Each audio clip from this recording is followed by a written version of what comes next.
சற்று முன் கிடைக்கப்பெற்ற மிக மிக முக்கியமான செய்தி ஒன்று வெளியாகியிருக்கு.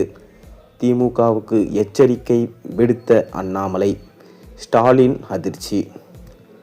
பீகார் மாநிலத்தை போலவே தமிழகத்திலும் தேசிய ஜனநாயக கூட்டணி தர்மத்தை கடைபிடிக்கும் என பாஜக முன்னாள் தலைவர் அண்ணாமலை தெரிவிச்சிருக்காரு. சிவகங்கை மாவட்டம் திருப்பத்தூரில் பாஜக முன்னாள் தலைவர் அண்ணாமலை செய்தியாளர்களை சந்தித்தார்.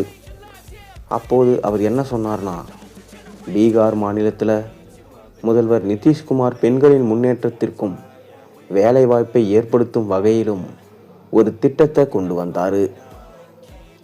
முதல் கட்டமாக ரூபாய் 10,000 வழங்கப்பட்டது. மீதமுள்ள தொகை விரைவில் வழங்க இருக்காரு.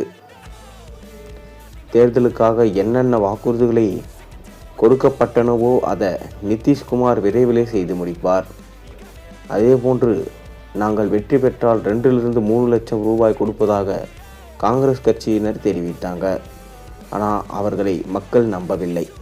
கடந்த 25 வருடங்களில் 20 வருடங்கள் முதல்வராக இருந்த நிதிஷ்குமார் மீது நம்பிக்கை வைத்து மீண்டும் ஆட்சி பொறுப்பு வழங்கப்பட்டிருக்கு.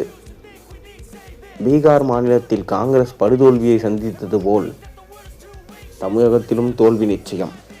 குடும்ப ஆட்சி தேவையில்லை என்ற மக்களின் நிலை நாடு முழுவதும் இருக்கும் மக்களிடம் இருக்கிறது. இது பீகாரிலும் எதிரொலித்திருக்கு. தேசிய ஜனநாயக கூட்டணி வெற்றி பெற்றுவிட்டது. கடந்த 2002ஆம் ஆண்டு நடைபெற்ற சட்டசபை தேர்தலில் பாஜகவை விட ஐக்கிய ஜனதா தளம் கட்சி குறைந்த எண்ணிக்கையில் சட்டமன்ற உறுப்பினர்களை பெற்றிருக்கு. ஆனாலும் நிதிஷ்குமார் முதல்வராக்கப்பட்டார். இதுதான் கூட்டணி தர்மம் என தெரிவிச்சிருக்காரு. அது மட்டுமில்லாமல் திமுக தலைவர் ஸ்டாலினின் ஆட்சி இந்த 2026ஓடு முடிய போகிறது. கண்டிப்பாக பிஜேபி தமிழ்நாட்டில் பல தொகுதிகளை வெல்லும். மேலும் பிஜேபி + டிவிகே + ஏடிஎம்கே கூட்டணி கண்டிப்பாக ஸ்டாலினை வீட்டுக்கு அனுப்பும் என அண்ணாமலை மிகவும் காட்டமாக பேசியிருக்கார்.